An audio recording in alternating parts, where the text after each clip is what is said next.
పరిమళము నీదేనా నాలో పరవశం నిజమేనా బొండు మల్లి పువ్వు కన్నా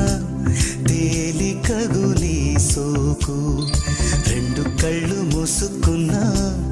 లాగు మరి నీ వైపు సొగసును చూసి పాడగా